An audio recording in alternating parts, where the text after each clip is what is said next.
detox, heart health, weight loss, so it'll adjust the temperatures for that. But I'm also going to have compression therapy there as well. And then I hired in an RN that's going to have IV therapy, which is really great. So if you're taking supplements for something that you're deficient in, you usually only get about 30% of that. If you IV in, you're talking more of a 90% absorption rate. So much better than supplements when it's a known deficiency. And then I also have a physical therapist as well as a massage therapist coming into the building.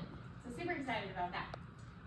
Disclaimer, as always, this is for educational purposes only. I can't diagnose or treat any kind of hormone issues. I cannot supplement or provide supplements or hormone therapy, but what we do is we talk about options and things that you should talk to your doctor specifically about. Those are the topics we're going to be going. So bioindividuality, I want to talk about that everyone is different. Their chemical makeup, their physical makeup, environmental makeup. So I'm going to give a broad overview, but everyone has specific needs, and that could be discussed, individually if ever wanted. Perimenopause. So this is the time ovaries are basically gradually decreasing in estrogen. It can happen up to 10 years before you actually hit menopause, and it's actually happening sooner and sooner. Just like young ladies are getting their cycles sooner in life, women are starting to go through perimenopause sooner as well. And that is a lot due to the foods that we're eating, the chemicals that are in your foods. Now, menopause. So what a lot of people don't realize is menopause technically is really just one day of your whole entire life. It's the day that you went 12 consecutive months without having a cycle, and that's your menopause state. And then after that is postmenopause, and you'll be in that cycle for the rest of your life.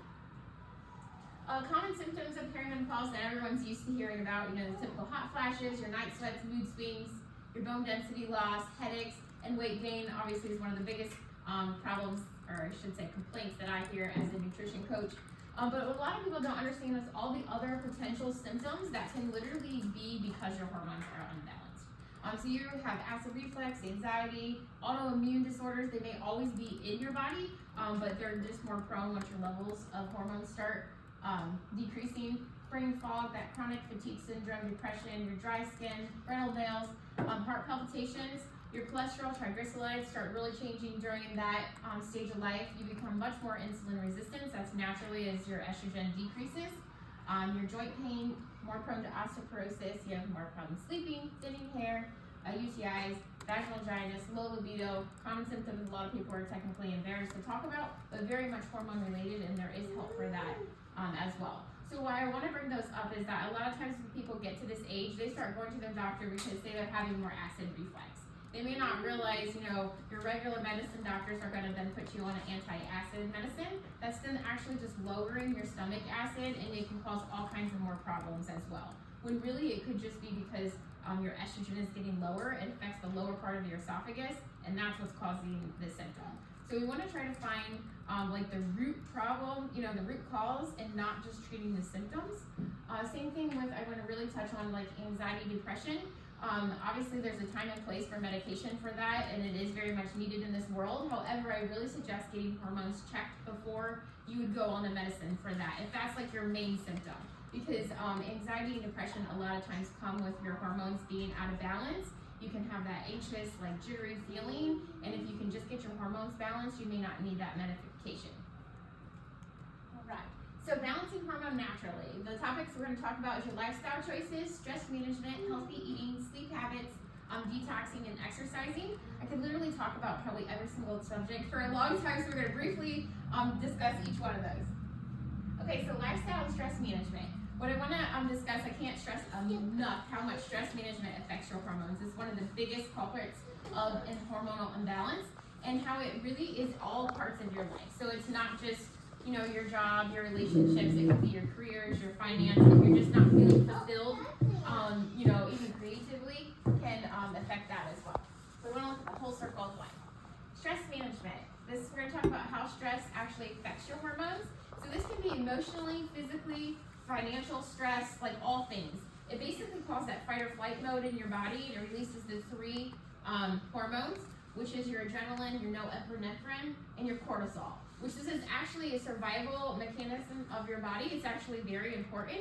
So say, a semi pulls out in front of you and you have to slam on the brakes, or, you're out in the woods and a bear starts chasing you. You're going to have that fight or flight mode kicked on. It's a survival rate, very important. The problem is that your body doesn't know the difference between if a semi pulled out in front of you and or if you're super stressed at your work, you're having a hard time with your partner, anything like that is going to cause that same reaction in your body, and it basically shuts off like your system. So like your digestive, your immune, your reproduction rate, which are your hormones, it basically shuts that off so you can go in survival mode. So if you think about your body being chronically stressed, whether it be from work, family life, finances, anything like that, it's going to give you that fight or flight mode at all times, which is really going to affect your hormones. It also is going to obviously lower your metabolism because it's shutting all those systems down, and you tend to have a lot more of those higher cortisol levels, and you'll be putting some more belly weight on at that time. It also increases your inflammation, being in that chronic stress mode. And I'm sure you've heard a lot of it, that it's going to affect your hypothyroidism, which is in your brain, and that is going to affect like all your metabolism rates as well. It can also lead to adrenal dysfunction. One thing I want to talk about, once you hit that menopause or perimenopause ages, your ovaries aren't producing the hormones like they used to, so your adrenal and ovaries used to kind of work in connection. Now that it's just your adrenals that are taking over, they basically get fatigued earlier. So they're much more sensitive to stress, which is why you can't do what you did at 25 when you're 40. And it also can cause that HPA axis dysfunction. All right, so lifestyle solutions that we're going to talk about to help manage your stress is breathing techniques. That can be very, very important. It can literally take only 2 minutes out of your day. So if you do a breathing technique, my favorite one is if you inhale for 4 counts, try to hold that breath for 7 counts, and then exhale for 8 counts. It can reset your nervous system. So if you're feeling stressed, even if you're driving to work, right before bed is a great time. Those breathing techniques are very important. Trying to get that circadian rhythm balanced, which is kind of with number 4 as well, your sleep. Yoga, meditation, prayer, all of those are very well at helping managing stress levels. Connecting with nature is really big. It's a little harder in Ohio during the winter time, but anytime you can get outside, connect with nature, walking barefoot on the grass, or if you happen to get to the beach, walking barefoot, letting the sun directly on your skin, and go on a walk without, your music. Everyone thinks they have to be listening to a podcast or music during that. Leave the earbuds at home and really listen to nature. Taking the sights and the smells. Exercise is a very big stress relief. Carving out you time, easier said than done as busy mothers and wives.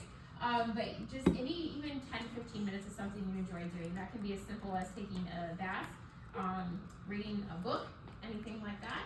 Learning to say no. Sometimes people just overbook their schedules and can be very stressful on the body.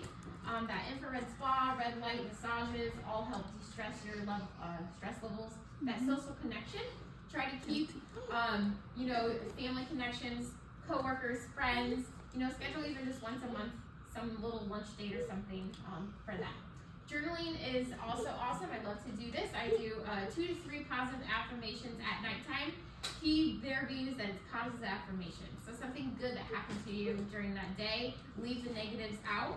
It very much, you have that mind-body connection. Whatever you're telling your brain, that's what it's emitting to the rest of your body. All right, so healthy and intuitive eating. So you are what you eat. That's very, very true. We want to try to replace any of the unhealthy processed food with as much organic food as we can. Eating that anti-inflammatory diet, which includes your lean meats, your healthy fats, fruit, vegetables, and increasing your fiber, and obviously limiting alcohol, processed foods, caffeine as well. Sorry, coffee drinkers. You can drink coffee, just not, lots of cups a day. Those healthy fats, if you're not familiar with that, we're talking about your avocados, your almonds, your chia seeds, your coconut oil, flax seeds, salmon, sardines, walnuts. There's more than that, but those are like your core, really basic healthy fats. So reason this being is that you lose some of your ability to fight inflammation as your estrogen naturally decreases in life. So by eating more of those healthy fats, anti-inflammatory, you're kind of helping balance that. You also want to slow down when you're eating, really concentrate on chewing, enjoy the flavors and the textures. When you're shopping, a lot of people as a nutrition coach, they get very confused by the labels. So what I always tell people when you're looking for the most healthy organic foods, think of picking foods that don't even have a label. So if you're picking your fruits, your vegetables, your salads, your whole meats, they don't really have nutrition labels on because they don't have all the stuff in them. So while you can't do that for everything, obviously you're going to buy some with nutrition labels. Choosing as many as you can without them is your best bet. And also knowing that on the nutrition labels, I've had people bring me protein bars and they think this is an awesome protein bar. Well, when you look at the ingredients, number 2 or 3 on the list is corn syrup. And they don't understand that by FDA, they have to list the amount like in order. So when you're looking at the ingredients, however like in order they are, that's how much is in that product. So really pay attention to those extra things added into your foods. This is just kind of continuing on the eating. As I mentioned, we become more insulin resistant, so limiting those sugars. I don't like to go no carbs, that's really not very healthy for you, but switching your carbs to a more healthy carb. So your potatoes, your rice, your quinoa, those kind of vegetables obviously are healthy carbs versus your traditional like breads and cereals. So also, has anyone heard about like an exercise snack? Anybody heard of an exercise snack? No. So one of my favorite things to try to get clients to start, especially many women have office jobs or even just eating in one spot. So I suggest everyone have an exercise snack once an hour. You can set a timer on your phone or your watch to go off and basically get up and move for 3 to 5 minutes. They can be for like put your favorite song on or something. Usually songs are about 3 to 5 minutes. Walk around. If you don't have the ability to walk around in your office, you can at least stand up, do some stretches overhead. You can squat by your chair. Very easy thing to do. It's very much connected with longevity of life if you're getting up and moving every hour. You want to eat more of those cruciferous vegetables. They are very much proven to help with liver detox and just overall health. If you're eating those on a daily basis, your life is extended. So we're talking more like broccoli, cauliflower, Brussels sprouts.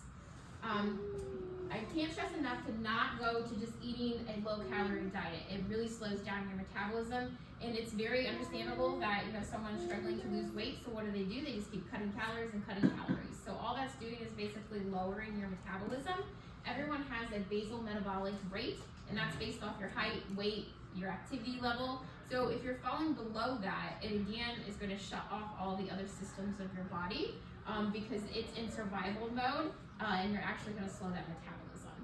So we don't want to eat below that. Choose colorful meals. The more colorful your food is, the better. Try to stop eating when you're 80% full. It takes 20 minutes for your brain and stomach to connect. So if you are eating till a point of I am stuffed, then you weigh over 8. So if you think about stop eating when you're 80% full, then you'll be at that better level. And then as Heather talked about, choosing those pasture-raised eggs and meat products is very important. It has basically those hormones in them. So basically you are what you're eating. If you're not selecting that pasture-raised, you're then eating all the hormones that was given to that particular animal, and it's going to confuse your body. So your body's going to think that, I have enough of these hormones and I'm not going to produce it. So it's basically confusing it. Before you go for a snack, try to drink a glass of water. Listen to your body. If something makes you feel bad, basically there's a reason for that, and you generally have a sensitivity to that. So if you're having a lot of bloating, stomach pain, really keep a food journal and pay attention to the foods that are making you do that. Fasting, that's kind of, again, bio-individuality. I get lots of questions on fasting, and I always tell my clients that it really kind of depends on your age. So childbearing age is much harder to get the correct fasting, so you can still do it, but it's based off of your cycle days. And you can't go as,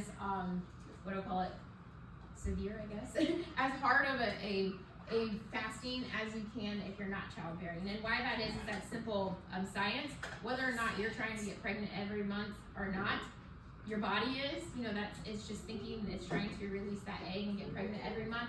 So if you're fasting for too long, it throws it off, and it thinks that my body is not able to accept a pregnancy at this time. It's going to slow down your metabolism instead of the reverse. So we got to be careful of the ages that we're at when we're doing that. Now, once you get close to that perimenopause and menopause stage, it actually is a super good tool to help with insulin resistance and lowering your visceral fat, which is the belly covering your organs, the fat covering your organs. So again, kind of depends on your age. There's all different kinds of, 8 hours, 12 hours, 14 hours to do that. Protein. I can't stress enough how much protein is very essential to your overall health, especially when we talk to this perimenopause and menopause stages. So, and this is because basically proteins are made of amino acids, and they're the building blocks for your hormones. So if you're not getting enough, you're going to definitely be putting on more weight. And I can tell you that usually no women, myself included, technically gets the amount that you're supposed to. So 0.8 is what they say is required. However, 1 grams per optimal body weight is a better option. When you get older, you need 1.2. Your body can't digest those proteins the same, so you need more. So that same optimal body weight, if you weigh 150 and you want to weigh 140, you should be getting 140 grams of protein every day. Now, I suggest tracking that just for a day, and I'm sure you'd be very surprised. I have women coming to me with only 30 grams an entire day. And really, you can just switch how much protein you're eating, and you can see a difference in not only body composition, but you'll start gradually losing weight because you're crowding out those other foods. So when you're selecting your plate, basically build it off of your protein. So build your protein on your plate. For a quarter of that plate, half of it should be vegetables or fruit, and the other half like a healthy carb. So this protein is essential to building and keeping that muscle mass. The more muscle mass you have, the faster your metabolism is going to be. Animal products are technically considered the most complete protein sources, and that's because they contain all 9 essential amino acids. That being said, if you're vegetarian, vegan, you can still get the protein from protein-based products. However, they usually are missing 1 or 2 of the essential amino acids.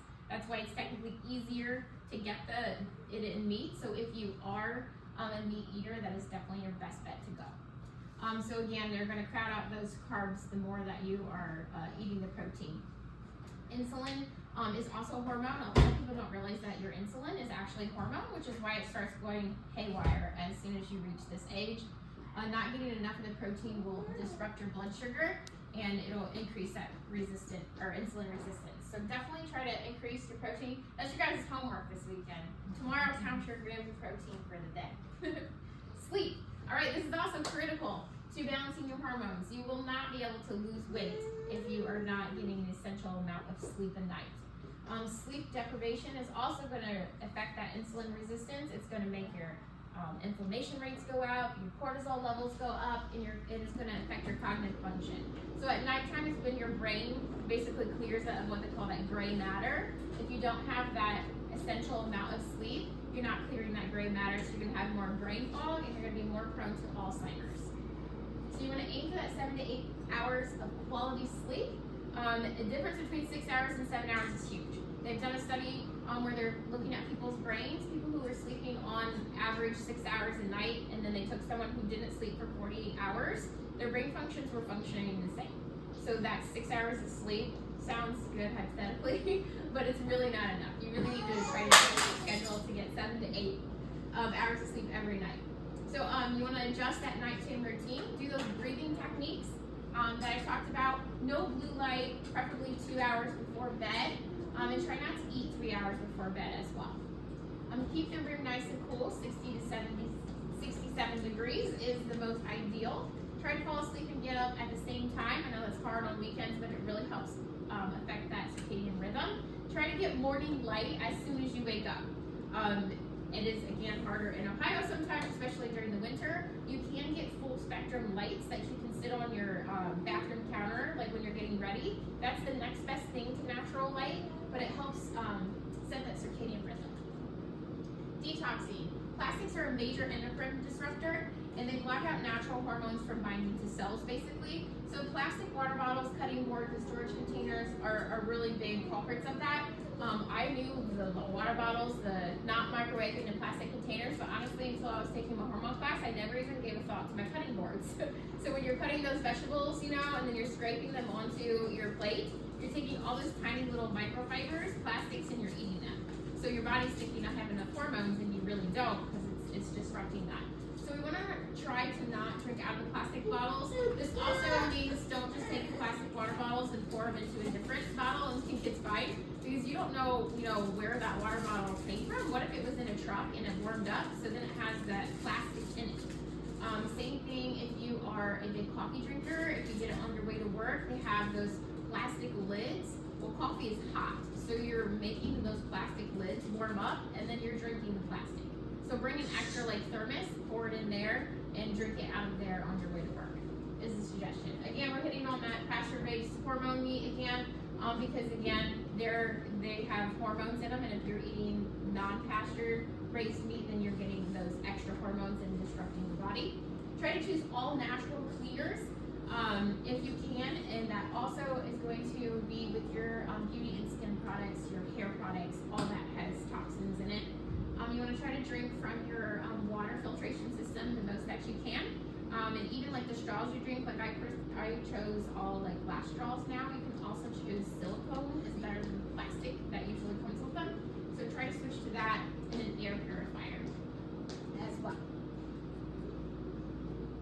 Alright, so if I could give you something that would reduce anxiety, help with your energy, your brain function, increase your libido, and affect or change your body composition, would you guys do it? Right, hopefully, yes. Exercise. So exercise, if you don't know me, that's kind of my thing. I love it. So muscle equals health, and this is very important as we age. Again, as you age after the age of 30, you lose 3 to 5% of your muscle mass each decade, and that goes up to 10% once you hit menopause.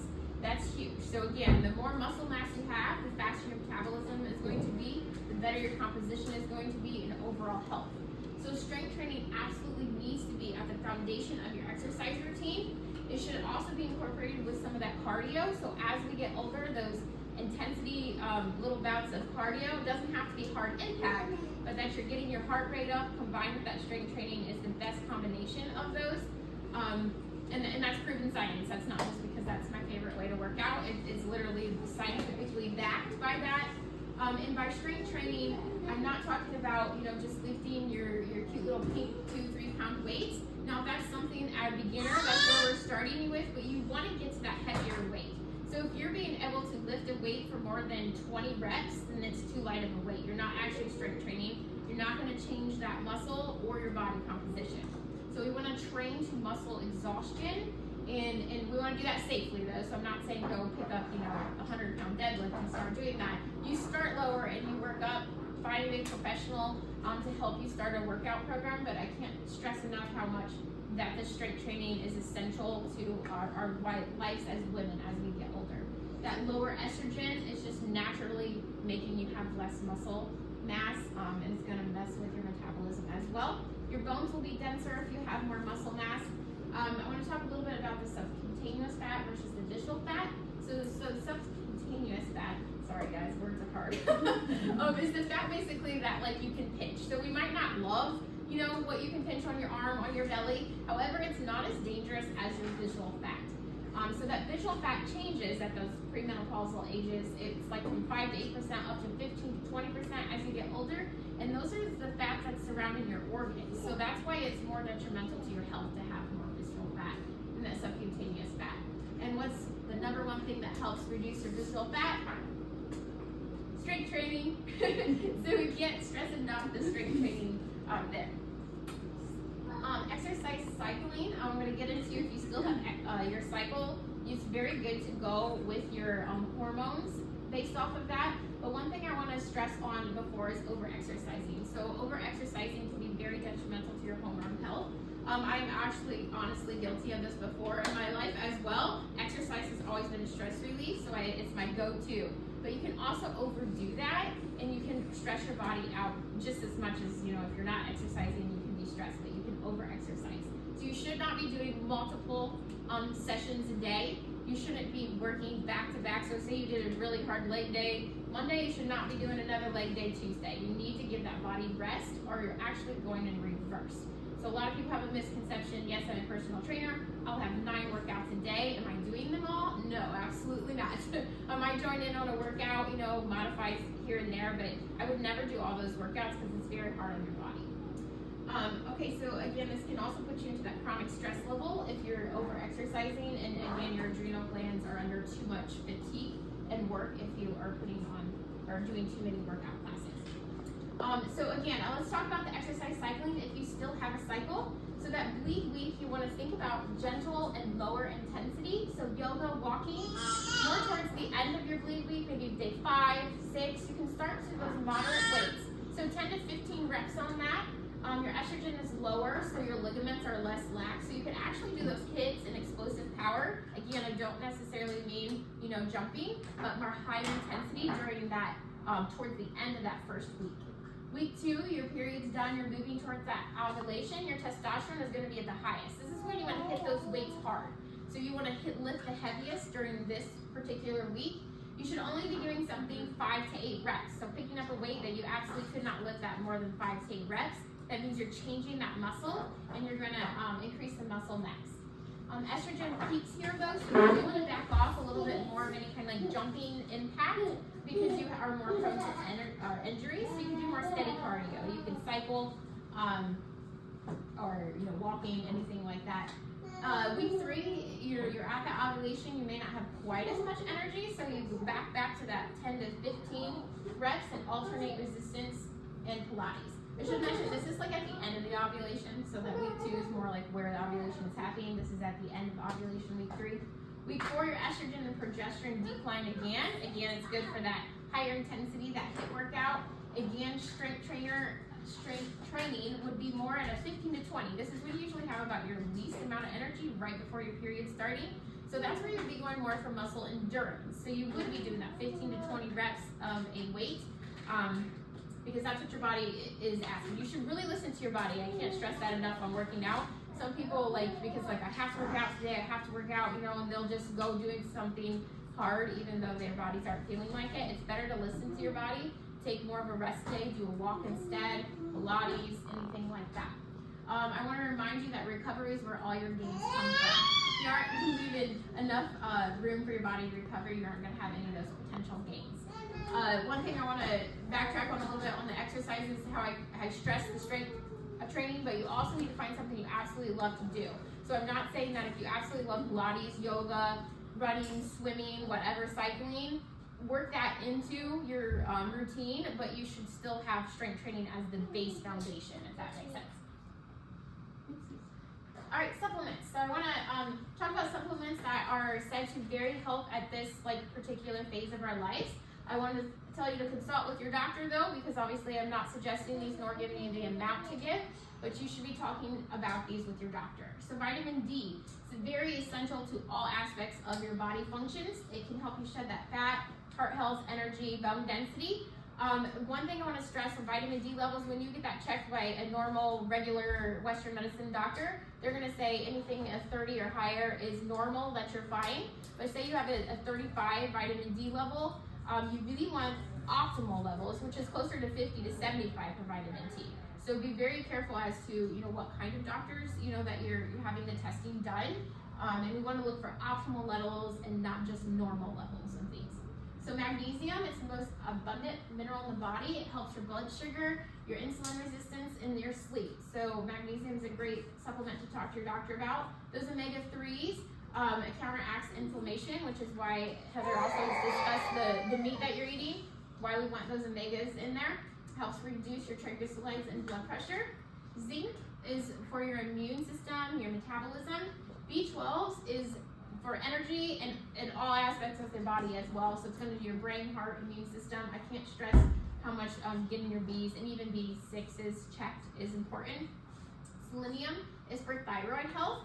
I very much suggest people to eat 2 raw Brazilian nuts every single day. It's the most natural way to regulate your thyroid. Berberine, so that helps reduce insulin resistance, boost metabolism, liver, gut health. It also very much helps triglycerides levels, cholesterol. Again, talk to your doctor on that. But that's something that a natural supplement that I took. My family has basically a family history of high cholesterol and triglycerides. Didn't want to do any kind of medicine, so I literally just switched a little less dairy, healthier foods, started taking this natural supplement. My triglycerides has went over 100 points less in a matter of 6 months. All food-based changes. So definitely look into those kind of changes before you're also getting onto those medicines. The pre and probiotics improve your gut health. All diseases are stemmed from gut issues, so definitely getting your gut health is very important. The collagen is the most abundant protein in our body, so that's going to help with our skin, our hair, our nails, the elasticity of our skin. Hormone options. So these you want to check. Dutch test is the most comprehensive hormone test. I can't stress how much I would definitely suggest that over any other ones. Every woman also, though, should understand what the lack of estrogen can do to the body. So it can increase your inflammation. This is also inflammation in your brain, osteoporosis, heart disease, insulin resistance, those pre-diabetic, the muscle loss that we talked about, and the visceral fat. So I want you to understand why we want the dust testing done so we can see where those levels are at. And then I'm going to briefly kind of talk about the hormone replacement. So we kind of talked about all the natural ways to balance. This would be if you are interested at all in other hormone options. They call it either HRT, which is hormone replacement therapy, BHRT, which is bioidentical hormone replacement therapy. That is usually a better option. It's most closely mimics your body's natural production. And more recently, they've been calling it MRT, which is menopause replacement therapy. So basically, the thing you want to think about is that the benefits outweigh the risk. So everyone is different, bio-individuality there. There is a timing there. You want to have it within about a 10-year gap of, either before or after your cycle ends, or you be available for these hormone replacements. I want to talk briefly about the study, basically, that scared everyone away from using any kind of hormone replacements. So that was the Women's Health Initiative. It was in 2002 where they did that, and they reported that it was a 25% increase of cancer. Well, they didn't look at it if you are into statistics. So that was more of like a relative percentage. If you're looking at it more of an absolute risk, it was only like a 1%. So 4 out of 1,000 developed cancer on this placebo pill, and 5 out of 1,000 developed it on the hormone therapy. So if you look at the 4 to 5 number, that's a 25% increase. But if you take it 4 to 5 versus 4 to 1,000 versus 5 to 1,000, that's only a 1% increase. So that literally could have been something in the person's diet, in their environment, their home life. I mean, it could have been the specific kind of progesterone or estrogen they were given. But I just want to stress that even my mother's age group was very much, don't use this, don't use this. And now they're very prone to osteoporosis because they never had any help from estrogen retherapy. So again, individuals, some people want to do everything completely supplemental and natural, which is completely fine. But I want you also to know that there are options out there that can help prevent all of these other things. So the newer studies they're doing, talking the last couple years, 2022, concluded that if you're younger than 60 or within those 10 years of menopause, the benefits were outweighing the risk. So you were having less osteoporosis, less heart problems, less Alzheimer's. So all of those were basically out risk. All right, so MRT is not for everyone. If you have breast cancer or any kind of like hormone-related sensitive cancers, if you had heart attack or stroke, deep vein thrombosis, the pulmonary embolism, abnormal general bleeding, or liver issues, those would be ones that generally are not qualifying for those hormone replacements, so definitely discuss that with your doctor. And your decisions to use the MRTs basically off of your particular medical history. Everyone's different. But everyone should know that anyone who still has a uterus, if you hadn't had a hysterectomy, if you're going to a specific doctor and they're trying to give you just estrogen, find a different doctor. So to have estrogen, you have to have that progesterone with it. It's going to protect your from endometrial cancer. One thing I also want to stress, your regular OBs. So they not necessarily are, educated as much on this as you would think. So during their natural OB school, they get a very, very small percentage on actual hormone health when you get closer to menopause. You want to find an actual menopause specialist, hormone specialist, or a functional medicine doctor in your area is the best way to do that because again, they don't necessarily check everything. So they're only checking one number, and even if they're checking your thyroid, they're only checking one number. They're gonna say, okay, your TSH is fine, your thyroid is fine. They didn't do a full panel, so they didn't check your T3, your T4, your free T3, your free T4, how they're interacting together versus your other hormones, which is why that Dutch hormone test is very important. All right, so where do you go from here? There's functional medicine doctors. We have obviously the best one in the area, Anita Sexually. She's amazing. She is obviously very busy because she's great at what she does. So then there's also some chiropractors who do also Dutch testing.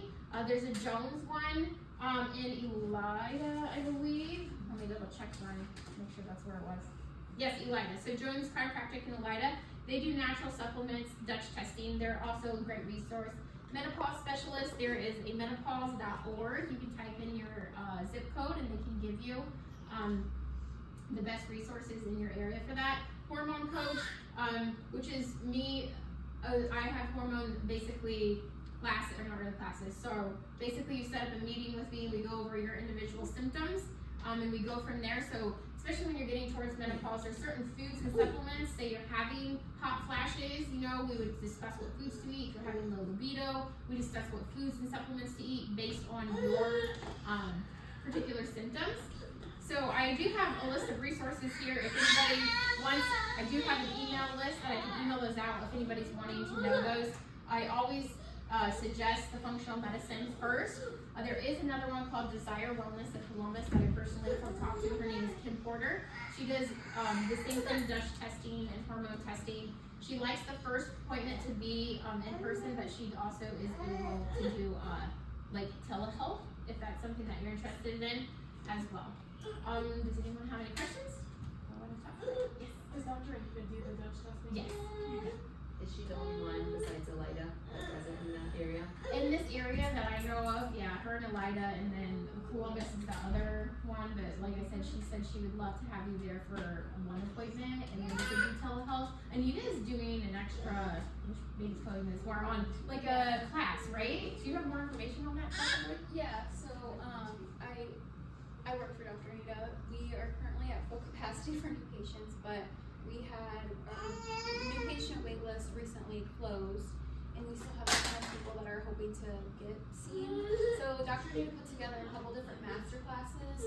What that would include is you would get your Dutch test, you would get a 60-minute visit, a 40-minute visit, and then a 60-minute visit throughout 12 weeks to speak with Dr. Anita. Basically, the only difference between this and doing a one-on-one session with her is that it's going to be a group setting via Zoom. So she would not be able to specifically look at, like if I was in the class, she couldn't say, Chloe, your estrogen is high, here's what I would do. But she would say, if your estrogen is in this level, here's what I would recommend, basically. So it's just a way that we're trying to see more people than what we. And the hormone test is included in that master class, though, right? Yep. So Yeah, we just sent out an email with all of the information on that. So if you're interested in that, just give our office a call. I'm probably who you would talk to, and then I can just send you an email. We're offering a hormone one, a GI one, which would include the GI map, and then just kind of like an overall wellness one with just a lot of times people just want like basic labs done, and for Dr. Anita to interpret them. So we're a couple different ones. Yeah, that's an awesome resource. I love that. I just heard that the other day, actually. Yeah. So yeah. Any other questions? Yes. Exercise and eating. Do you eat before, after? Like, what do you recommend? Is it time of day? So it kind of, that's a bio individuality as well. So I very much stress trying to get protein either before or after you work out. But otherwise, like some people literally have better workouts, technically fasted, and some absolutely do not. So it's kind of like listening to your body. I like to work out fasted. I do better that way. Otherwise, I feel like I can't work out as hard. But some people absolutely have no energy without like eating before the meals or before their workouts. Back to like the pre and probiotics, that's like super overwhelming. I feel like to like dive into as far as like doing your own research. Is there any like specific brands of supplements that carry pre and probiotics that you recommend? Not specifically. You just want to make sure that they have like the different. I think there's 4 different strains of it in it. Yeah, you just don't want it because some of them will only have like one in it, and then it's not worth taking. But I don't have like a specific brand. It's just more of that they have all 4 strands of it in it. So. Right. Yes. Okay. Yeah, that too. Oh shoot. Yes. Well, I hope you guys come visit me at my wellness center when I get it all opened up. I'm super excited about that. Are you happy till summer? I'm hoping the end of summer is, it kind of depends on how long it takes to get the plans back from the state. That's kind of what is going to be the holdup. Unfortunately, as that's how construction plans work. Will that be like membership based or? Yeah, so there's going to be different ways. You can either do like per time, which obviously would be more expensive, or you can buy basically packs. And we even have like a family pack that multiple family members could use, and that would be like your cheapest route versus what you want to go to. And if you are familiar with like the red light therapy and the infrared sauna, you were talking about really helping with lowering your inflammation. Anybody that has fibromyalgia anxiety, depression, arthritis, all those kinds of things are very beneficial. So it's just more of a holistic treatment versus taking more medicine for these symptoms.